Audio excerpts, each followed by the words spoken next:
Hello, everyone.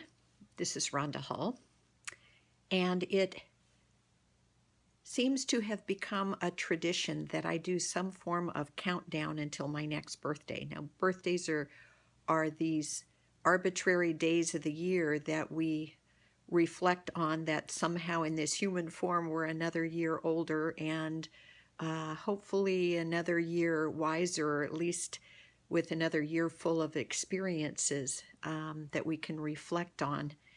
And uh, you know, I've been pondering this whole thing about, you become, you're born, you celebrate that first birthday as a big deal. Then it's your 10th birthday when you're double digits. Then 13 because you become a teenager. Then the next big one I would probably be sweet 16. Whatever that means, you're in the throes of adolescence. 18 is you're legal for a few things to vote in, but not legal for others, and yet you probably do them anyway. And then 21, you become of age, whatever that means. And then you have at least the legal right to drink that you've probably been experimenting with before you get there. Then you are, the next big one is 30. You reach 30, and from that point, 30, 40, 50, and then 60, you have decade birthdays. There's something about reflecting on the last 10 years.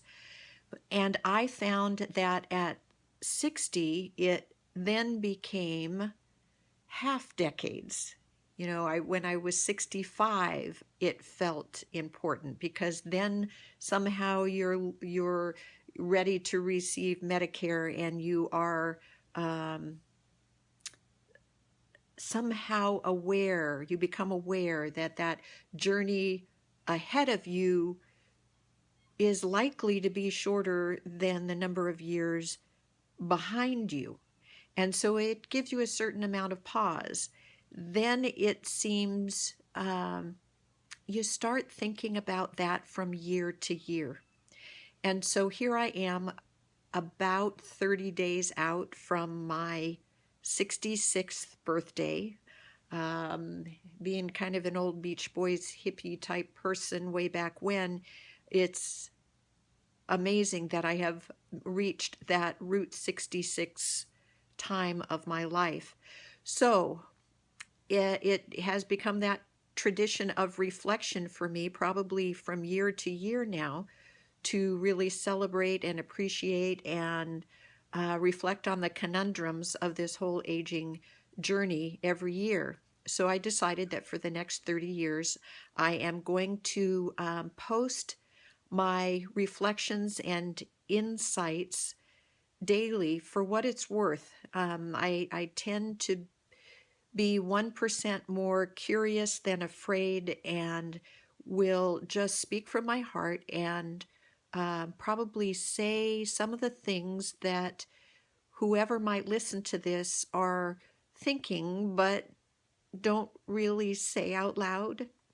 And so this morning I came across a word called, the word is recombobulation, or the word combobulation, which they don't even, it's not really even a word that has a re word or a dis word.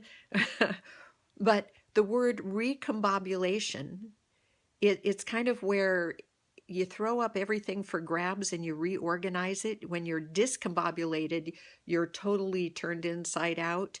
I think a lot of us have felt discombobulated, and I refuse to live the remainder of my life feeling discombobulated. So I am determined that this is the year, and this is the month coming up on my 66th birthday, to recombobulate. So I'm hoping that you will join me on this adventure of recombobulation. So thanks for listening today, and we'll see what happens tomorrow.